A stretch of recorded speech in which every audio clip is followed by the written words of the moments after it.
Shalom Aleichem, Besha Tova Mutzlachat. On commence Masechet Gitin à la première page. Après qu'on a parlé de sota et des conséquences de ce que risque d'avoir quand il y a une sota et qu'en ce moment on doit divorcer, si elle ne passe pas l'épreuve de la boisson, de l'eau amère, ils sont obligés de divorcer. Donc, obligés de divorcer, qu'est-ce qui se passe dans un divorce? Maintenant, dans le din de get, qu'il faut savoir, l'une des conditions dans un get pour qu'il soit kasher, c'est qu'il soit écrit l'ishma. C'est quoi l'ishma? Que ce soit écrit au nom de la personne pour qui on veut divorcer, et deux, et le nom de la personne qui veut divorcer. D'accord? S'il n'y a pas cette condition, le get il est pas sourd. De même dans le get, ce qui est important, c'est que la date soit marquée, d'accord, la droite. Donc, reconnaître de qui on parle, parce qu'on a comme le Mishnah aussi, et l'une phrase qui est importante, que donc je te libère, et tu es permise à tout le monde. Ça aussi c'est une condition. Un homme ne peut pas faire un get avec une condition. Tu es divorcé à condition que. Dans le divorce, il faut que ce soit bien clair, et à partir de ce moment-là, tu es permis à tout le monde. Je te libère de, bien entendu, je ne parle pas des harayot, mais je te libère carrément de toute contrainte envers moi. Quelqu'un qui n'a pas fait cette condition-là, le get il peut être problématique. Et donc un get qui est pas l'ishma, il peut être pas sourd. C'est pour ça qu'on travaille beaucoup sur les schémas du get. Comment on écrit le nom de la personne. Et si on fait une erreur sur le nom de la personne, le get il est aussi pas sourd. Et des fois sur des choses comme ça, malheureusement, après c'est des mamzerim qui peuvent naître de toute la marée parce que les dayanim n'ont pas fait attention au nom de la personne comme il faut. Alors maintenant voyons voir qu'est-ce qui se passe lorsqu'on reçoit un get de l'étranger. Amevi get mebdinataya. Celui qui amène un get de l'étranger, donc un shaliach, Sarich Shiomar, il doit dire Befanai Nirtav, Befanai Nirtam. Ce get-là a été écrit devant moi et a été signé devant moi. Ce qui veut dire que j'ai besoin de l'écriture et j'ai besoin de la signature. On verra plus tard dans la Gemara, ça va d'après qui cette idée-là qui a besoin et que l'écriture et que la signature soient suivant les règles de l'art. Rabban Gamliel Omer, Afamevi mina Rekem mina Cheger. Rekem et Cheger, ce sont des villes qui sont pas loin d'Eretz Israël. Et que dans ces endroits-là, si tu viens de Rekem de Cheger, tu as besoin de dire parce que semble-t-il, il y a un problème là-bas dans ces villes. Les dayanim ne sont pas compétents, et donc par conséquent, on a besoin de savoir que le get, il a été écrit comme il faut. D'accord? Rabbi Eliezer Omer Afilo mikfar Ludin et Lut. Kfar Ludin et Lut, ce sont deux kfarim qui sont l'un à côté de l'autre. Alors que là-bas aussi, quand on amène les kfar Ludin à l'autre, on a besoin de dire c'est pas comme on envoie un get stam comme ça. Chachamim omrim enot tzarich at sheyomar b'fanai tam. Et là uniquement, qui c'est qui est obligé de dire b'fanai tam que amevi mimedina tayam, celui qui amène de l'étranger. Ve'amolich ve'amevi mimedina lemedina, ou qui l'amène d'une commune à une autre commune, b'medina tayam, qui se trouve à l'étranger. Donc par exemple de la région parisienne à la région lyonnaise. Alors là, il a besoin de dire le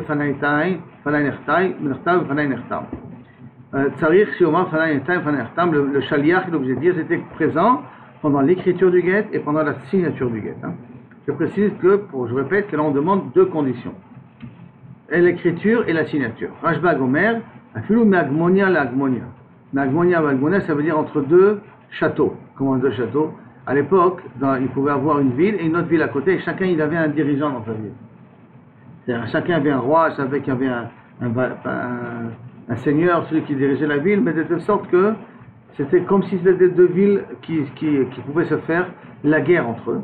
Et comme ils pouvaient se la guerre entre eux, alors à ce moment-là, on ne peut pas faire confiance de ce qui se passe dans la ville d'à côté. Et donc, s'il y a un guet qui vient de la ville d'à côté, il faut dire Rabbi Omer, Mirekem le Mizrach. De Rekem jusqu'à l'est. De Rekem ke Mizrach. Et Rekem inclus dans le Mizrach. Après, on fera des dessins dans des pages plus tard, comment se trouve vraiment Rekem et tout.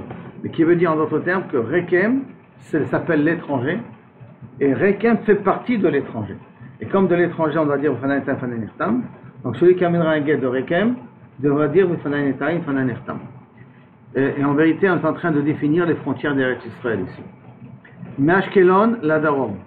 De Ashkelon jusqu'au sud, s'appelle l'étranger, Chutz Laaretz, et donc Ashkelon qui est Darom, et Ashkelon il appartient à Chutz Laaretz, il faut dire Miyako, la Tzafon. de Akko vers le nord, tout ça, ça s'appelle Chutz Laaretz, donc il faut dire Fanayim Tav Ve Akko Ketzafon. Et Akko est considéré comme Chutz Laaretz. On verra dans la Gemara plus tard que quand on accompagnait un Rav, on accompagnait un Talmid Chacham, on s'arrêtait à la moitié de la ville de Akko.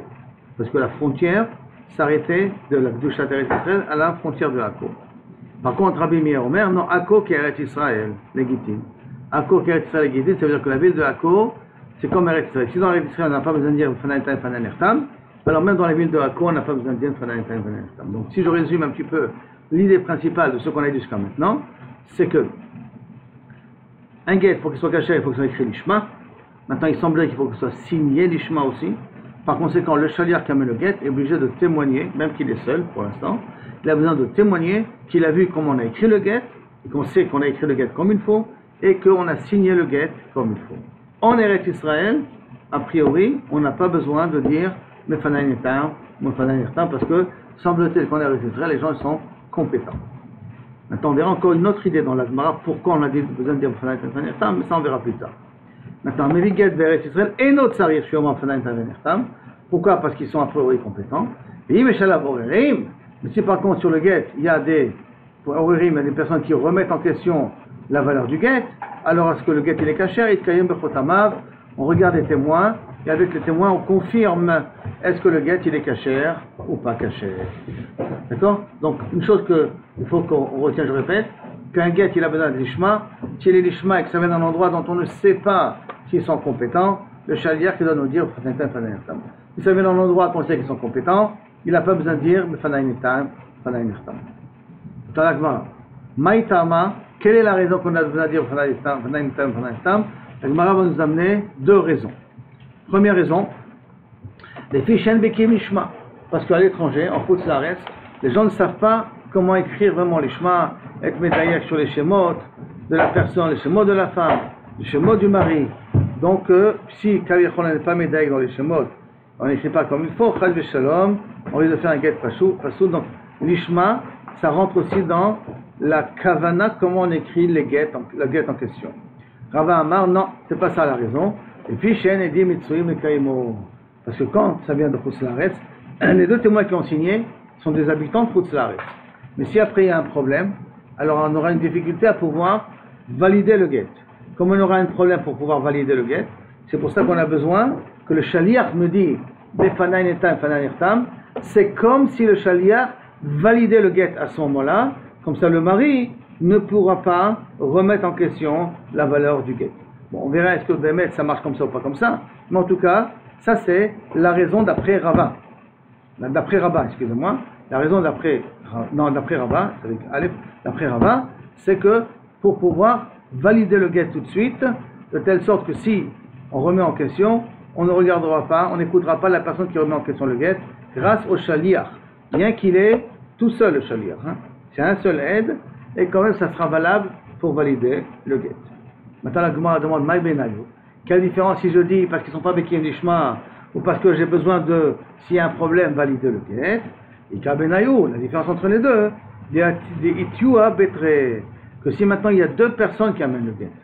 S'il y a deux personnes qui amènent le get, c'est automatiquement deux témoins.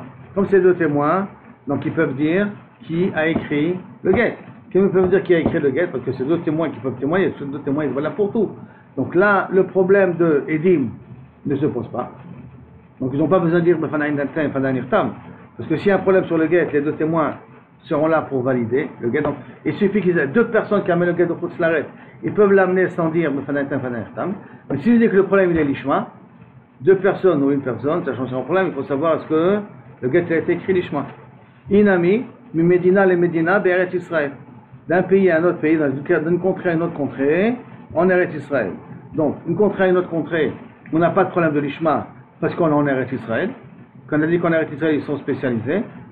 Et donc, il n'y a pas le problème de l'ishma. Par contre, d'un endroit à un autre, comme il y avait des guerres des fois entre le Galil et le Tzafon, il y avait des moments où c'était séparé. Là, on a besoin de dire Dafka de Fanayim Tav, Fanayim Ertam, parce que des fois, je ne peux pas amener des Edim du nord, du Galil à Yehuda. Parce qu'il y a Shosha, on verra après. Shosha, Aratzot, Eretz Israël, Galil, Yehuda et Ever Yarden. Et des fois, il n'y avait pas de contact entre eux. C'était séparé entre eux. Par conséquent, il a besoin de dire Fanayim Tav, Fanayim Ertam pour valider indirectement le get. Parce que s'il y a un héros sur le get, je ne pourrais pas amener les edim du tzafon parce qu'il n'y a pas de communication avec le nom. Ou sinon, inami, be'ota medina, mais medina tayam. Si je suis dans le même territoire, dans Medina Tayam. Dans Medina Tayam, dans le même territoire, je n'ai pas besoin de edim, puisque je peux les avoir rapidement, mais j'ai besoin de savoir que de la ville d'où vient le get, ça a été écrit l'ishma. Et ça, c'est les trois nafkaminot entre le premier pshat de l'ishma au pshat pour valider le get.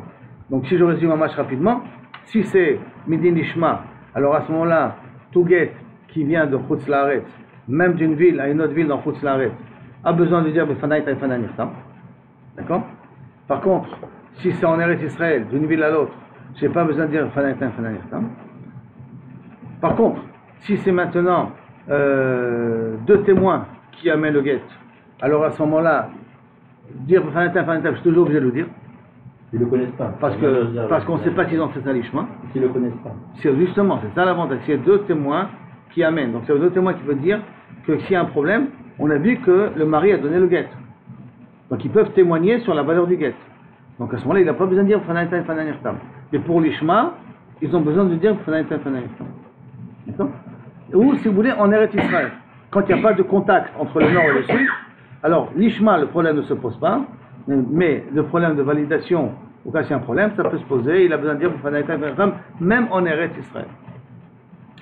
Après la Gemara continue. Les rabbins de Hama, d'après Rava qui avait dit, les filles chez En Abba, excusez-moi, avait dit que les filles chez En Bekiim Lishma, qui ne sont pas compétents, ils être, alors s'ils ne sont pas compétents, que tu n'as qu'à amener deux témoins, pourquoi avec un témoin ça suffit? Il y a qu'à deux personnes, ils ont qu'à amener le guet et lui dire, vous faites un pourquoi? Mais il est d'abord à Kol Harayot, à quoi les douillottes, c'est la Torah? Comme tous les douillottes de la Torah, c'est comment? Il est très. Il a qu'à amener deux témoins. Réponse d'Agmara, à quoi les douillottes, c'est la Torah? Comme tous les témoignages de la Torah. Donc qu'est-ce qui se passe ici en vérité? J'ai besoin de valider un get. C'est quoi valider un get? C'est pas valider une transaction. Il y a de valider que Kaviachol, le get, il est kasher. Le get, c'est quoi? C'est pour, d'une certaine manière, permettre la femme. Donc c'est que la femme, elle est assoura, et j'ai besoin de la permettre. Si la femme est la sourate, elle va permettre, ça s'appelle Isurim. Ça s'appelle des Isurim, on a un classe Edechad Eman Beisurim. Comme Edechad Eman Beisurim, c'est pour ça que ça me suffit un chaliach pour me dire que le get a été écrit comme il faut. Dans Medine Edechad Eman Beisurim. Donc l'Agma a demandé Liv Etre. Alors on n'a qu'à avoir besoin de deux témoins. Réponse non, Midé il y avait à coller du Yot Sheba Torah. Edechad Eman Beisurim. Comme on a un classe dans la Torah Edechad Eman Beisurim. Donc là aussi, puisque le get, c'est un problème de Isurim, alors je peux dire que c'est kasher. Elle m'a dit, pourquoi tu dis comme ça? Imour, peut-être, d'Amrinan Edechad Eman Beisurim, dans quel cas? Qui gond Bechatichat Safek, Shel Chelev Echad Safek Shel Souman. C'est un morceau de graisse, que je ne sais pas si c'est un Chelev, si c'est un Souman. De Loït Chazek Isura. Il n'y a jamais eu de vrai Issour ici. Ça veut dire que, puisqu'il y a un tzad de dire que c'est du Souman, c'est de la graisse permise, donc peut-être que je suis dans une situation de permis. Donc jamais eu de chazaka de Issour. Chazaka, on sait qu'est-ce que c'est, d'accord? Ça veut dire que c'est une situation qui existait avant. Là, on a un safek bichlal, quelle est la situation.